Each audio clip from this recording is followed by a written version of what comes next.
Hello, this is JJ Humphrey, and we are live. OCP. I want to just welcome everybody here on OCP. Again, my great friend Bobby Cleveland is taking a sabbatical for a little while. His grandson is getting married, so he's off at weddings, and he had several things. So for the next few weeks, he's going to be gone. I thought that we had some guests. A couple of them had to take vacation. So I'll be working on trying to get some guests who know DOC on here. We would have people who are working. I would love to have some of you guys on here to tell your stories and to tell your side. The only thing is that if we bring people on here, the director would surely fire you. And so again, we have a lot of people who share information with us, but it has to be confidential information because we know that the environment there that you work in is hostile. We know people who just halfway look sideways at him. Again, he can do anything that is, there is no bigger violation of policy, a violator of law. And again, this guy seems, I used to have a client that he would get into more stuff. He would get in trouble all the time and managed to get out of it. And I called him the Teflon man. Just nothing touched him. I think that the governor is what protects this guy. And that's why you're not seeing him touched. I think when your governor's gone, I predict he won't make it till the governor's gone. I'm going to predict that shortly, I think in the next coming months, June, I think that it is all unraveling on him. All the lies are unraveling. Again, now the House of Representatives, now the Senate is looking into the purchases of Lawton. They're becoming aware of Hinton and all of the things that's going on there. We're going to talk about that in a little bit. But they're aware of all these things. It's starting to show. And again, then what happens? People start looking closer. They start looking into staffing levels. They start looking into, and they're asking him straight up questions. And again, he lies. And so he goes in front of these caucus meetings, which again, they're not going to be able to prosecute him for telling a lie. But when you sit in there and lie to the entire caucus, all the Republicans, and they catch you in a lie, whether it be Senate or House, it's going to come back on you. Those lies start to come out. And when you start being able to verify that you actually lied, and it's not just one person going up against the governor and going up against all of them, when all of those lies start to come down, and that's he's built a house of cards, and I think that his house of cards are falling. And Director Harpe, if you're watching, I think you know that. And I think that this purchase that you're in, that you've set up and tried to basically set up the legislator where they have no choice, I think it's going to come back and boomerang you. I think it's going to be the thing that hits you. And then depending on who comes in behind you, whether they've got the courage and the backbone to actually go in and do audits and really get in and look at what you've actually done. Because I will tell you, Director Harpe, I will tell everyone. I was talking yesterday to a former chief of security, and we were talking about, did you ever believe in your lifetime that you could see the Department of Corrections go so low? And I told him, never in my wildest imagination did I believe that one person could take a department, the Department of Corrections, to the place where we're at right now. And he was saying, even if he goes, I don't know if you could get it back. I'm saying, yes, you can. I think you could fairly quickly if you understand the process, if you understand what's wrong, and you have real solutions on how to solve the problems. Staffing shortage is one of the greatest problems you got. They have not a clue how to fix it. I do have a clue how to fix it. I think I have, and I've already made arrangements that if somebody else comes in and wants to listen, that we could probably, I think, very quickly bring back very experienced people. We've lost our experience. We've lost these people. Our wardens have left. Our deputy wardens have left. Our chiefs and our captains and our lieutenants as soon as they hit their retirement spot, hey, they're gone, because again, they don't want to work under the conditions that is right there right now. And I think that most of you employees are starting to realize just how bad this is. And that's why I want to encourage you to join OCP. Let your voice be heard. You don't have to go out there. Let them know. You can join PayPal. Guess what? Join. Let's start getting a strong association. If you want to look at how the Highway Patrol gets all the stuff they get, they have an extremely strong association. Most of the time, they get along with their commissioner, their director. But occasionally, 4 or 5 years ago, right before this current commissioner, hey, there was a big rift and things weren't going. And again, they stood strong. That association stood strong and continued to do good for their agency, even though there was a big rift between them and their commissioner. Now they get along. Now they work together, primarily work together. Okay. They have things like this merit protection where maybe they disagree, but the association is the one pushing that, and that's why it's getting done. Now, our people, the Department of Corrections, ran over there and said, we don't want it. Well, again, they listened to us on the House side. Anthony Moore was awesome.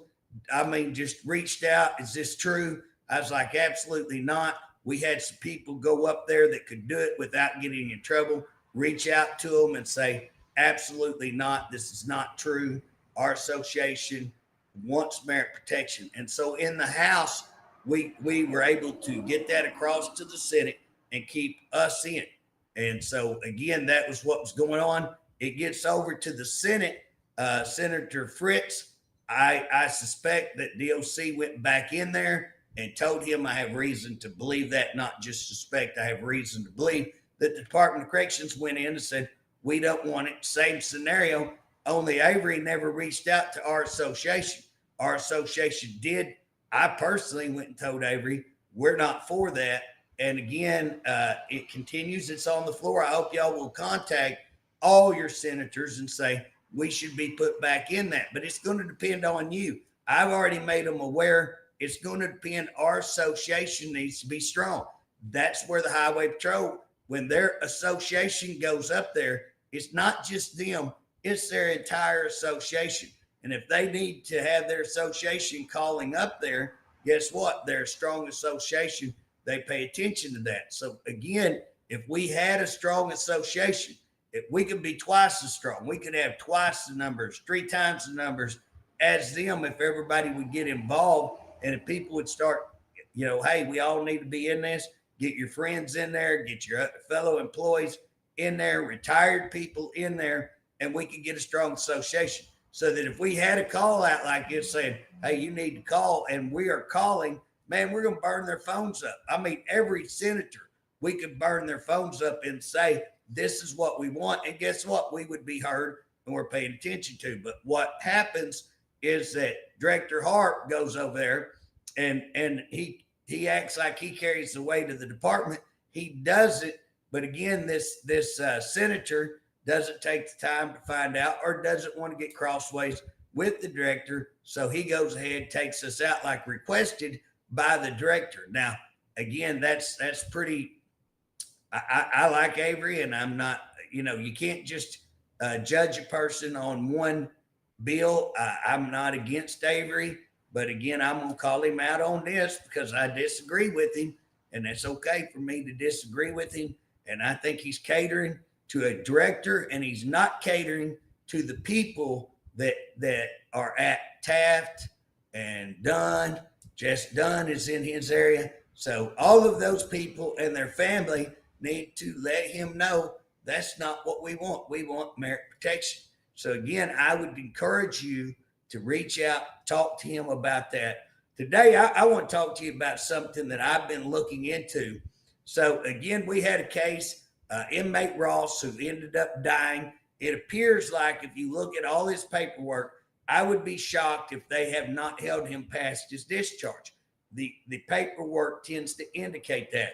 Kudos to the family who took snapshots of DOC's webpage showing that in July, I think it was July 5th, that he should have discharged. And again, July 28th, it was still up there. They took, I think that snapshot was in July 28th. So if he wasn't supposed to get out on the 5th, why are they leaving that up till the 28th? They're supposed to audit those cases and look at those discharge dates. So if they come to the conclusion, no, he had some write-ups or he got some extra time or got time taken, you can't put extra time on him. You take time away. So if he got time taken away and he got added time on, okay, that's fine. But then you change that date. You would change that date when you audit it. The audit's supposed to come before he discharged. So when you're sitting there looking at, 25 days later or 20-something, 23 days later, when you're sitting there looking at that, you're going, so 23 days later, they still ain't changed it almost an entire month when they're supposed to audit it, I think, a month beforehand. You're scratching your head going, that's a problem. That right there is a problem. Now, did they just late getting that in? Anything's possible, but then you see them changing discharge dates after he died. It shows a very, very incompetence. It shows incompetence at the least, but I think it shows more an intent to cover up what they did and that they did wrong, that they did not discharge him properly. I think that's the issue. The other issue is when you look at the investigation, one, nothing else seems to even be looked at as to how did this guy end up in OSP. Now they're saying, well, he spit on an officer. Okay, I don't condone that. And I promise you, if I was director and any inmate spit on our officer, assaulted an officer, guess what? They're going to get charged. I can't say they will get charges filed on them, but I can guarantee you I will kiss your butt, give you 10 o'clock, draw a crowd right out here in front of the post office if I wouldn't file charges on them. You know what I'm saying? I would file charges on him. And again, we don't see the charges filed on him. And here's the other problem. I can go find you worse assaults by people who have way worse records, and they're not moved to OSP. So why was this guy moved to OSP when he's about discharge, looks like past discharge, and when he's only got 2 years nonviolent? How does a 2-year nonviolent, no prior record end up in OSP? Now that's the question. Months away from discharge, that is a question that has to be asked. And again, he ends up being killed. Again, they don't report it. Family ends up reporting it to the other family.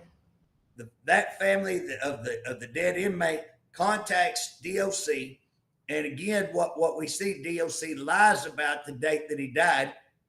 Actually said he died on 17th, when in reality he died either on the 11th or the 12th. He was found on the 12th. Everything come out on the 12th, okay? So they lied, but here's the big part. When I looked at the investigation, and I managed to lay my hands on that investigation, when I look at the investigation, the last line on that is that the inmate who killed inmate Ross, it says that inmate's going to receive a Class 3X write-up, killing another person. Anybody knows you don't write somebody up killing another person, because when you do, that clouds up the murder charge. That charge should be in a county. It should be an actual murder charge. There should be no write-up, because that write-up clouds that case, murder case, because any good defense attorney is going to walk back in and say, guess what? He's already been prosecuted. He's already been tried because they wrote him up in state. And if they took time off his good time or whatever, if it cost him, well, he's already been punished for that. Now, I don't know that that would hold up in a court of law, but it's going to be a heck of an argument. And anybody knows anything about the law, anything about, prosecution and that would cloud anything. Anybody that knows about it would say I'm right. Okay. Everybody that knows would say I'm right. You do not do a class 3 X3 write up. You charge him murder. Now, I waited a good long time before I requested any records because I had most of the records that I needed. But I would like to have some more, and I did ask for some more. But I waited a good long time to see if they would file charges. And somewhere roughly, I think it was on the 19th, this guy, Ross, inmate Ross, died on the 12th, September 12th. So October 19th, which is a good 30 plus days, I asked for the records. They went down 2 days later and filed charges, I think, on October 21st. Now, we'd have to go back and look, make sure I'm correct on all those dates. But here's what I'm saying.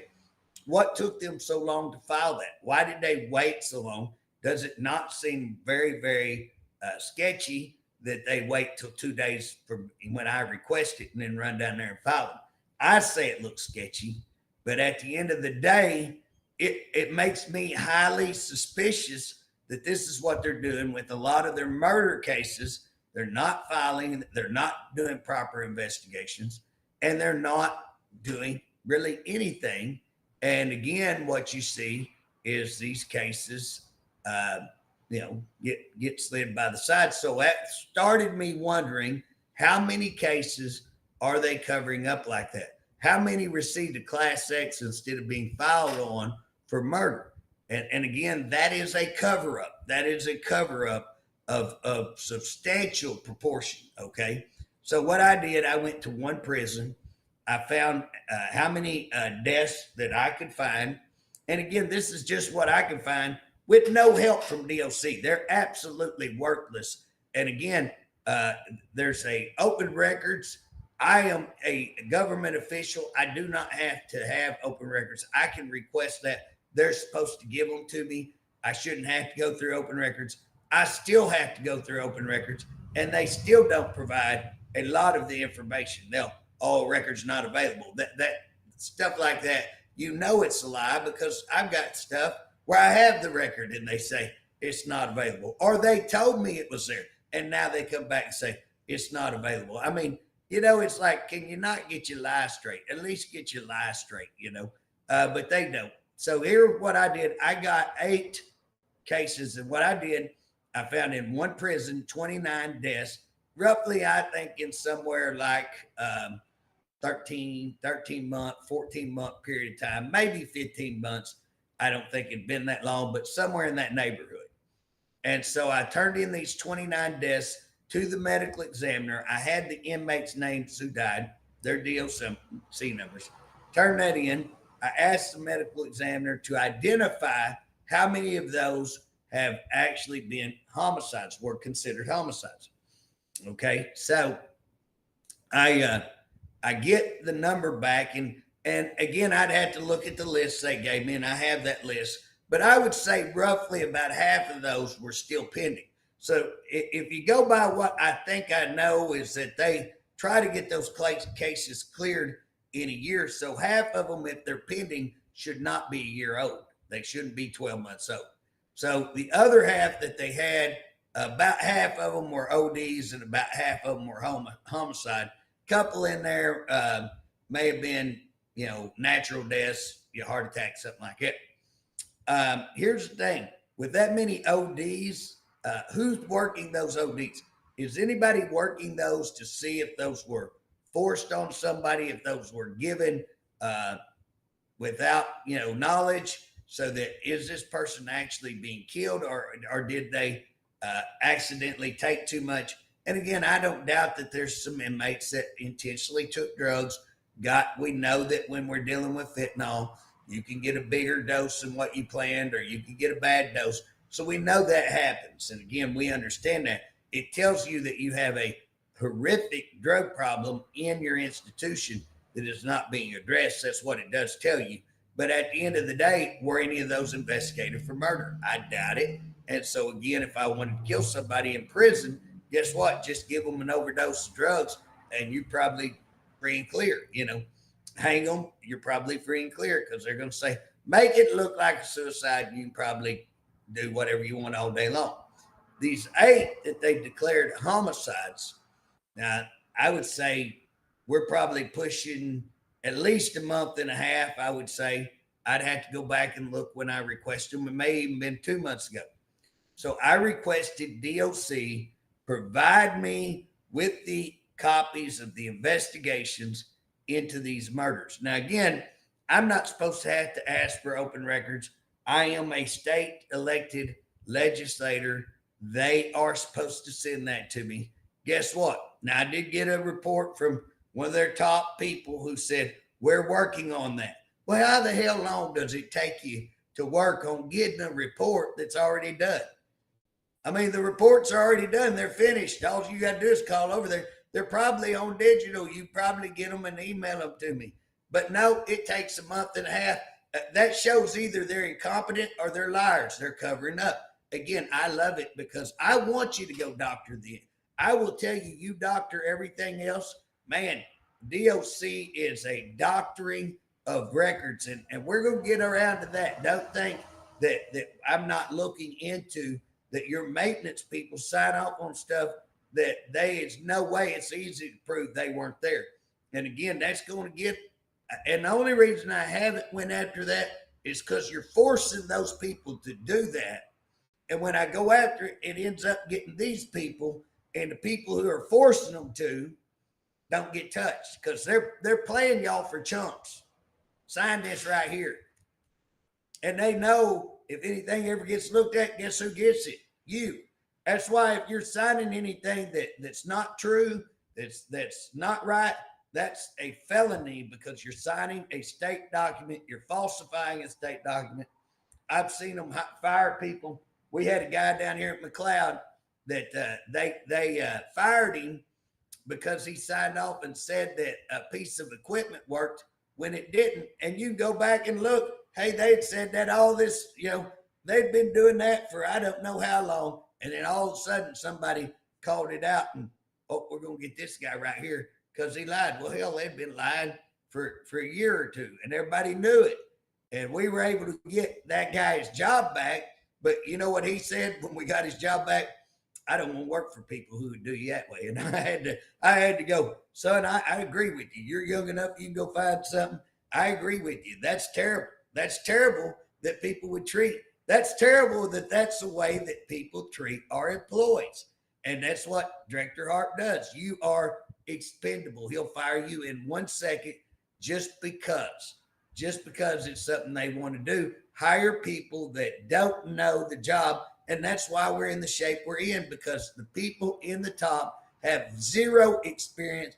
There's one guy up there that's got a little experience with penitentiary, knows it. Now, he's got a lot of experience in the administration, but he's got a little experience down there actually working boots on the ground. And again, that's the issue. That's the issue. You've lost your experience. You've lost your people. But anyways, back on this deal that I was talking about, I've asked them for 8 investigations. They're refusing to get it. Now, they sent me an email. We're working on that. We'll get it to you. I think that was 2 or 3 weeks ago. So how long does it, oh, we're working on that. Yeah, you're working on it really hard. I can see it's really going fast for you. So again, we don't have those. Little news bulletin, Director. I really don't need that. I'm just showing you. I'm showing who you are. I'm showing how you refuse to provide information. Now, let me tell you why. And I only tell you this because if you go back and doctor it, I'm going to catch you. And I want you to doctor it because I want you to show that y'all will cheat and lie and forge and do all the things that y'all do. So on these 8, what I will do, I will go back and I will go to that county and I will look up those murders. And I will be able to see, did you actually file murders in these cases? Now, it could be that some of them, they lacked evidence, didn't have enough to file on, but all 8 of them, somebody should have been filed on. And we can look, and there's possible they filed on 1 or 2, but it's possible they covered up 5, or it's possible they filed on all 8. I don't know. I'm going to check, but I highly suspect that that's a problem. Now, let me tell you something. Here's why they want to cover this up. let me tell you why they want to cover it up. So I went and looked up the other day, or Bob actually sent this to me. I think we were talking about it. And so the National Institute of Health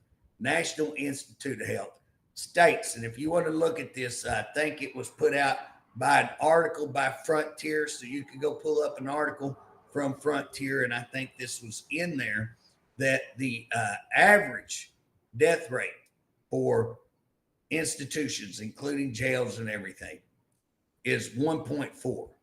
So that's per thousand, 1.4 per thousand annually. Okay. So what that means is that the average national death rate in an institution is 1.4 per thousand.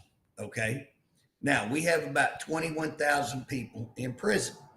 So if we had 21,000 people in prison, then our national, if we were to track with the National Institute of Health, what we should have is roughly about 29.4. Now, let me tell you how you get that. You take the 1.4 and percent times 21,000. Okay. And so you can come up with that, and you're going to end up getting 29.4. At least that's my calculations. You know that 1 per thousand would be 21. So again, just multiply 0.04 times that, and you should get another 8.4 is what it should be. Now, again, if I'm off one or two, math was not my huge forte. I'm decent at math. I've actually had some business accounting classes and all that. I actually went to curriculum in accounting in high school. So, I mean, I can do this stuff okay. I'm pretty good at it. I done a lot of investigation. And again, if you're investigating money and stuff like that, this is how you come up with all of that. So again, it's not hard to figure. If it's 1 per thousand and there's 21,000 people, that's 21. If you add another half, so if you rounded that up to half, it'd be 11. So if you just said half of that would be 31.5 or so. So anyways, that's how you get it. But here's the thing.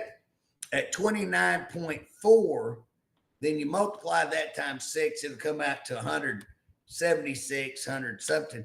Well, here's what I did. Back in September of 24, I called the medical examiner and I said, hey, for the period that Harpe's been, so 23 and 24, I said, can you tell me how many deaths we had? And they sent me a deal, and I done the math. It roughly averaged out to 15 deaths in that time period. So that was about a 21-month time period. Okay. So in a 21-month time period in 2003 and 2024, I had estimated that they were, based on the medical examiner. Now, this is not my number, based on the medical examiner's number they gave me. I figured out about 15 per month. Okay. In October, I did a personal check on what I could find. And again, I came up with either 15. It seems like there were 2 that was metaflighted, and I couldn't tell if they were added on to 15 or if that had made it 17. But again, we were hitting that average 15 a month. Okay. And then I did not do November and December. So, and then I looked in January, and we were tracking right back in January, and he come out in March or something. Oh, we've only had so many deaths. And wow, Director, wow. But here's the thing: 15 deaths a month was when I did 22 out of 24 months, I just went ahead and rounded the 24 to 15. And again, it may be a little bit lower, a little, whatever, could be higher, but we can just say roughly, when you've looked at 22 months, almost 2 years, and you've averaged 15, one can conclude that you're averaging about 15 a month. So again, if you look at those numbers, that's about 180 a year. If I do the math right on that, 180 per year. And if you looked at 180 based on the 1.4, and based on that, we should be having about 29 deaths, 29.4. If you want to just round that to 30, round it off to 30, So we ought to be having roughly 30 deaths a year, and we're having 180, it looks like. And again, that's not getting any DOC numbers, because you can't believe their numbers. They are liars. They are the biggest liars I've ever witnessed in government, and I've been around government for the last almost 40 years, 30 plus years, 35 plus 36. Again, you can't take DOC's numbers. You can't get numbers from them. So you got to do things that I do, call the medical examiner, call this one, call that one. But it looks like, from what I can see, that we're about 6 times the national average. Now, if you said we're double the national average, wow. If you said we're triple the national average, wow. Quadruple the national, wow. No, not double, not triple, not quadruple. No, 6 times the national average. Something scarier than that, go look at the Oklahoma County Jail. I think they were like 19 times, because they had about 1,500 inmates, and I think they had 29 or 30 deaths. So again, I just want to throw that in there, because that's one thing that we are constantly looking at is our jails. And so again, Oklahoma County has a huge problem, and percentage wise, maybe percentage wise, much larger than and I think that number came from that Frontier program, from that Frontier article. So again, that's what they were reporting on, was the county jail. I just took their numbers and flipped it over to ours. But when you're 6 times the national average, you got a bad problem. And so again, we have a huge problem. What causes that problem? Why do we have that problem? Well, I can tell you why we have that problem. It's a shortage of staff. As I said, when we started, one of our main problems, one of the biggest problems has been, and it has been for quite some time, when we got your raise for you, that's how we were able to get your raises. We were able to go in and show that the Department of Corrections, that was before Stephen Harpe ever arrived, the Department of Corrections was padding their numbers hugely. And we were able to go back through a 3-year period of time and show that they were claiming to have somewhere around 1,700 correctional officers. They come in one time to a meeting we were having, it said 1736, I think, went right out 2 weeks later, told the Senate that they had 2,000. So again, increased in a 2-week period of time, 300 something employees for correctional officers. So again, that'll show you how that their numbers fluctuate. You can't depend on. And I will tell you this, me and Director Crow had our differences, but at the end of the day, I do think Director Crow was worried about his employees, wanted to try to take care of his employees. I think he could have done a better job. I think he could have added a whole lot of things, but he didn't. And at the end of the day, I like Director Crow. I'd enjoyed sitting down drinking coffee with him or eating a meal.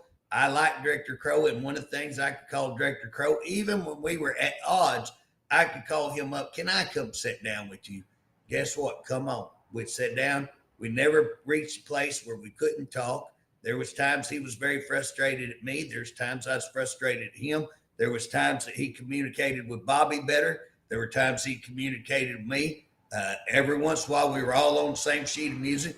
But guess what? When we had employee issues, he worked with us. Most of our employee issues, our lawyer fees went almost to nothing, because guess what? With Director Crow, we could help and we could make sure. And again, there were cases that we agreed, hey, that person needs fired. You know what? If they were caught breaking the law, if they were caught bringing in drugs, if they were caught having sex or anything like that, OCP has no problem with saying we can't defend that. That's wrong. We're not going to come in and try to defend wrong.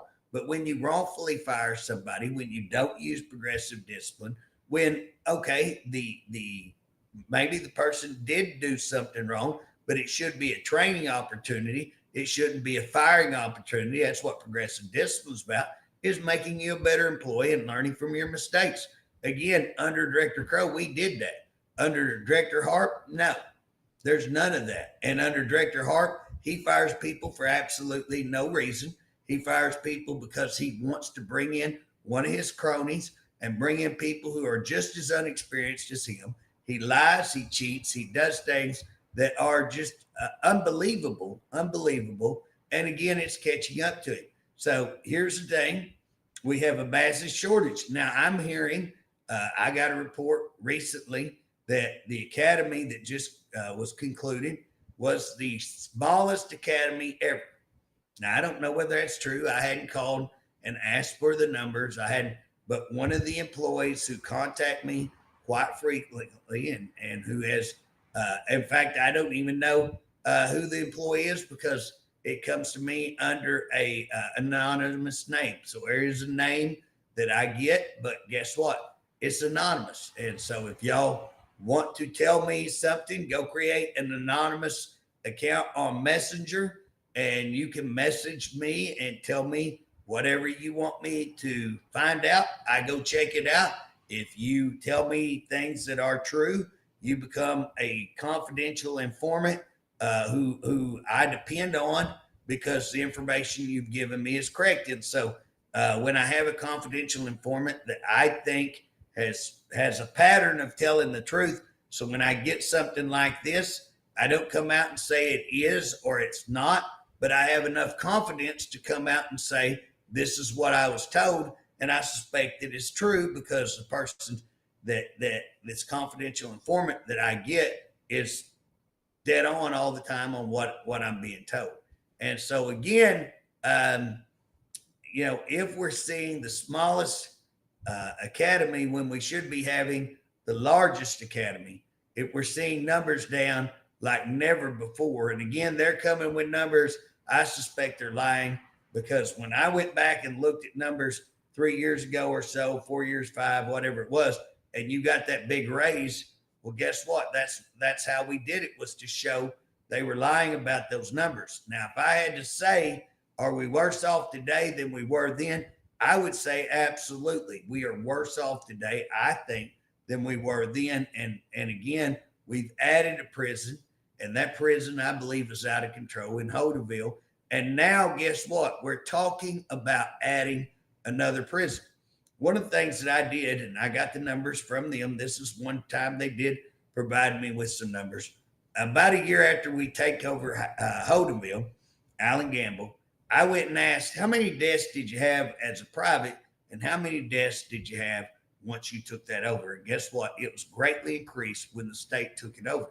Now, I think the state could do a better job than private, but again, the state has to do the better job, and right now they're doing a much worse job. So if you want to see, and a lot of people go down there and say, oh, Lawton is bad. Well, Lawton's a whole lot better than what it was. So we don't hear Lawton. I was hearing Lawton every day. Now, yes, we had a guy get his head chopped off the other day, and that's a pretty big deal. News media didn't make it as big a deal as what it should have been. But again, if you start looking at what's going on there, well, it appears like Director Harpe is dumping all the mental health inmates down there. Now, why is he doing that? I suspect he's doing it because he intends to purchase that, and he's putting these bad inmates so that when the legislators are going to try to balk on him, because he's known for a year that he's had to do something. He's had to get a plan. He's had a year to get a plan. He has no plan. Director, you're going to talk to the caucus there Monday at the House caucus. Guess what? One of the things that I want to make perfectly clear is why have you not presented a plan? What has been your plan? And so, again, I'm giving you a heads up. I know that the House Speaker sent you a list of my questions. And again, can you walk in there being provided the questions in advance and give a reasonable answer? Now, what is your solution for Hinton? Does Hinton have a contract? We know they do.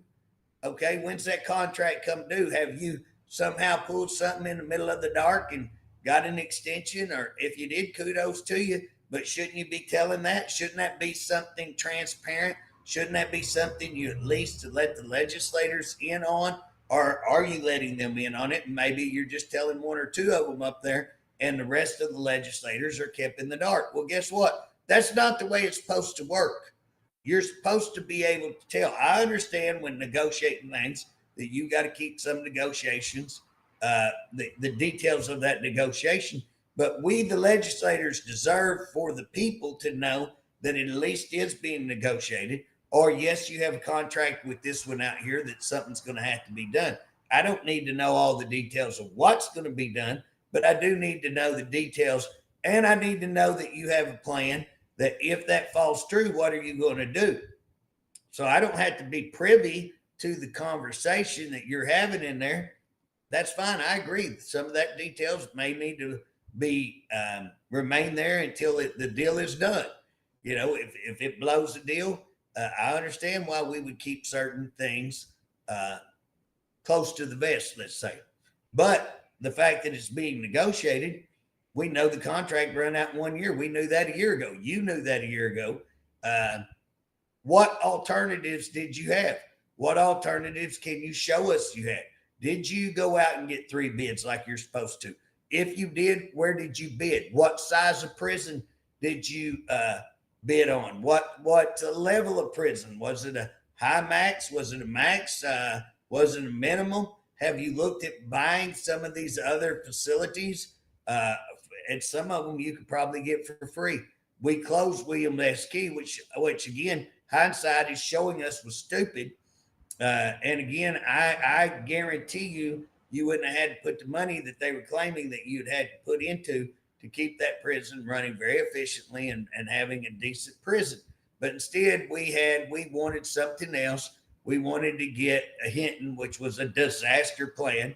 And again, here you are. And I didn't even ask you questions about Hinton and how piss poor you've done at Hinton. And so again, you know, that's questions that, you know, I'm not going to be there. That ought to make you really happy, Director. I have to be gone Monday. My son is swearing into the military, going to the airborne, Army Airborne. And so I think it's important for me to be there. I'm not going to miss that just for an opportunity to get to grill you. I would like to be there and grill you. I think you need to be grilled. And I don't think anybody will go as aggressively on you as I will. So you're going to get a little bit of a pass. But I think people in that caucus will be interested. I think another question is, who is Kevin Wallace, the former budget chairman? Is he negotiating the deal for you? Is he working for you or is he working for them? These are questions that look really, you know, just as me looking in, it looks very, I don't want to say criminal because it's not criminal, but ethical issues certainly. And it just doesn't pass the smell test. It looks pretty bad. We'd want to know how much is he getting paid? Is he working for Geo? Is he working for you? Is he working for the House? Who is he getting paid by? All of these things would be extremely questionable. Why do you need another person to negotiate the deal for you? You're not capable of negotiating a deal. If it's true, I don't know.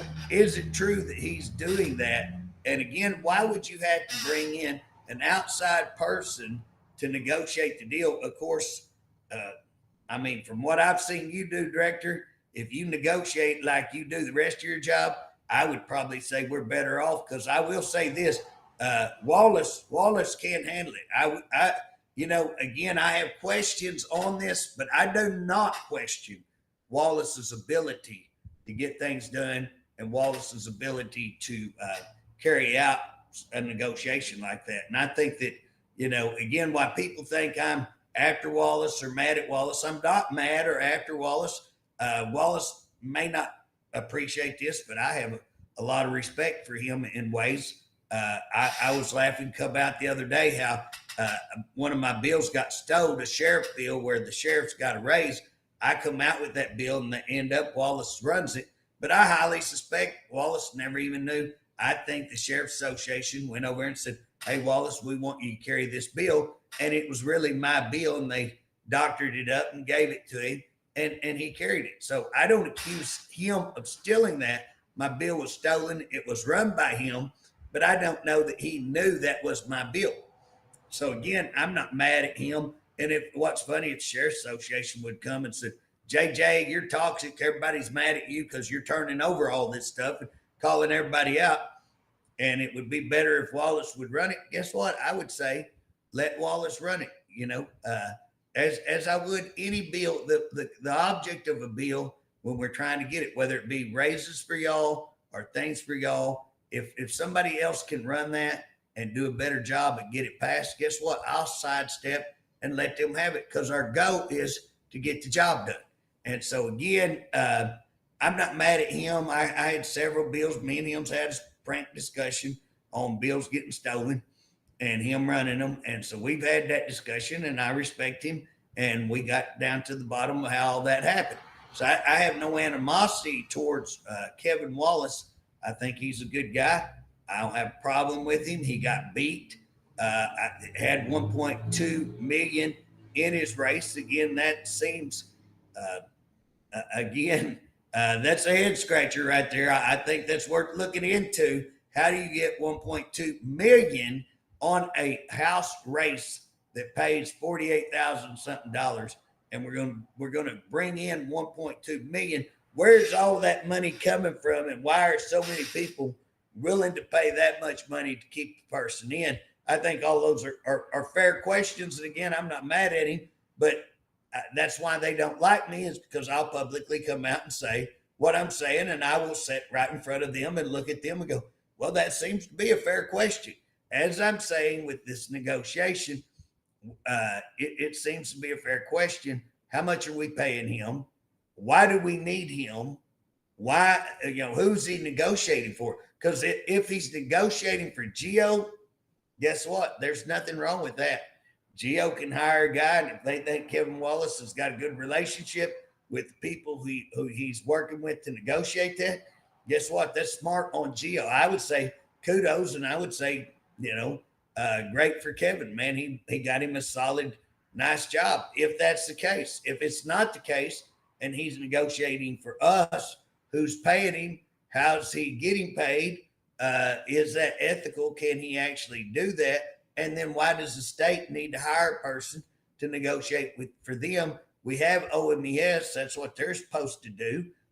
We have Director Harpe. We have Justin Ferris. Aren't they capable of it? We have our own budget chairman. Aren't they capable of it? I mean, how many people do you have that ought to be more than capable of it? Again, it blows my mind of what's going on. And so I think these are all questions that should be extremely fair on looking at it. But at the end of the day, here's the biggest question, Director. How are you going to run that prison? Are you going to run it like Holdenville? Because Holdenville's been a disaster. Are you going to run it like you have Hinton? Because Hinton has been a disaster.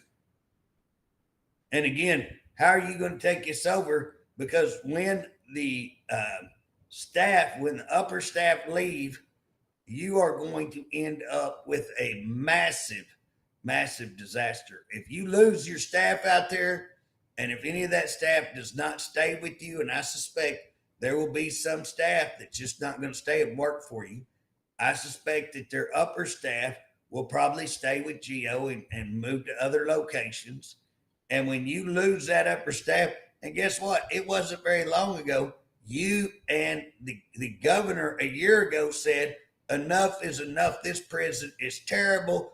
We can't allow this to continue to go on. Now, it's quite funny because you had 3 prisons right under you that were just as bad as Lawton at that time. But now, since you've had a new warden come in, it actually has been cleaned up. You haven't heard. We hadn't had there's been a few incidents with prison that size. How would you not have a few incidents when you, Director, are dumping mental health inmates on them like nobody's business, like Carter got Oates, naturally they're going to have a few more issues. And honestly, they've had very few considering that's been done. They had one that was big attention that was, heinous, but at the end of the day, they have greatly, greatly reduced the problems over there. And so when that staff leaves, guess what? You're probably going back to what it was before, and it was a nightmare before. And I suspect when you take it over, it'll be a bigger nightmare than what it was before. And I'll predict that, and I'll say that's probably what's going to happen. So how are you going to staff that when you can't staff the prisons you got? When you can't staff what you currently have, how are you going to take on 2,800? And then, last question, what about Hinton? You know there's a contract out there, Director. You know it. And again, are you going to buy that? Or are you going to continue to lease that? Do you have a plan where to go out? And again, do you have inmates out of state? Do you currently have inmates out of state? What's your status on them? Can you move more in, or what's going on with them? And do you have beds out of state that you can go to? Because I'm not aware of any beds in the state that you can go to.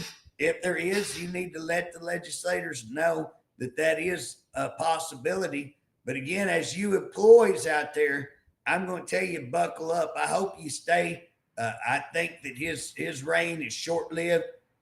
He will go down as the worst director ever. I mean, he's going to be Joe Biden will be the worst president ever, and he was dysfunctional.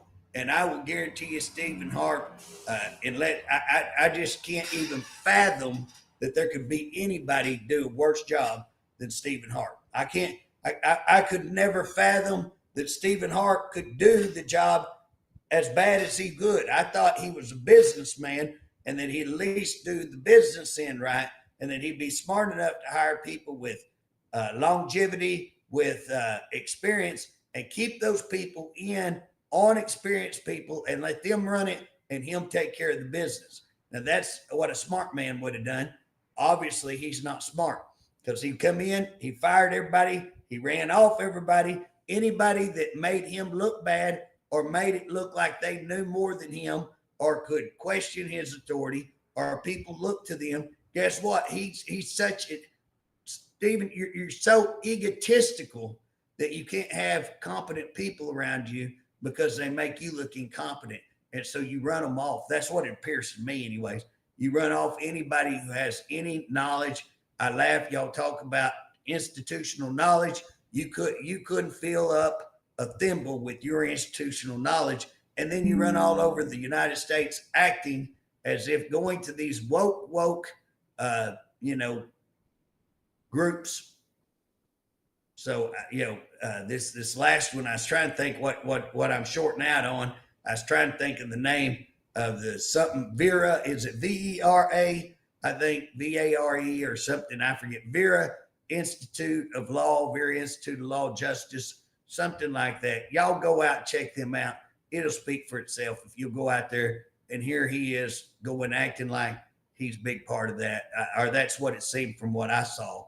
And so again, why are you jet setting all over the place when we can't even order products? Are you broke? You're broke. I'm told.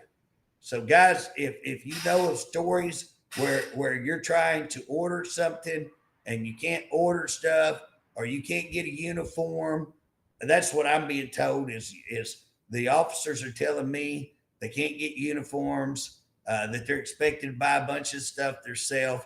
Again, that's insane. That's so wrong. It's unbelievable. And how can you be that broke? I'm told that food stuff and all kinds of stuff that they're backed up on ordering. And again, we're not even bringing up OSR. And here's OSR newly remodeled. And what I'm told is we've got another water or had another water problem. They may have it fixed by now, but we had a long-lasting water issue there again, which is not the first one. This is about the third or fourth one, third, I think at least. How is it that you continue to have these problems, and why can't you get them fixed quicker? We saw that you had to be called out at the Women's Institution on a gas leak, which is highly dangerous, and you did not go fix it till we called you out right here, and everybody knows that. You can say, oh, we were planning on fixing it. Bull. You fixed it. You started 2 hours after we called you out on this program, and again, There you have water issues. You had water issues at several prisons. You continue to have all that. There was ARPA money out there. You didn't hustle and get none. Or if you did, where did you spend it? COVID money. Where is that COVID money and where did you spend it? You know, all of these things deserve an answer. And again, they're things I'm going to continue to work on. I believe that this buying this Lawton is going to show that you didn't prepare yourself, that you provided no options, that you provided no alternatives. If you did, you certainly kept us in the dark about it. Now here we are, right up to the edge of it, and the only option you have is y'all have to buy this. And again, I laugh at the legislators because they're like, well, we won't approve the money. Yeah, you're going to approve the money because guess what? He's giving you not a choice.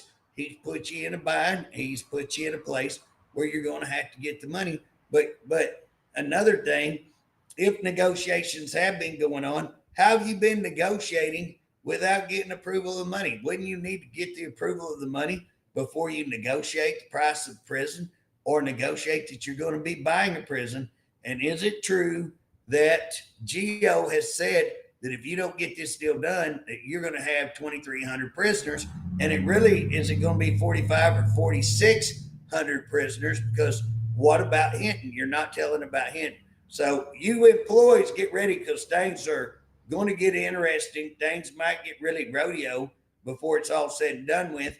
I predict that we will end up buying that, but I predict that a lot of people will leave, and I predict that will leave us very short-handed at Lawton, and I predict he has no reasonable plan on how to staff that, how to facilitate that, and how to work the rest of the facilities. Again, how many facilities can you borrow from? And you're going to add here another one. I guess his plan is let the prisoners run it like he's letting Allen Gamble.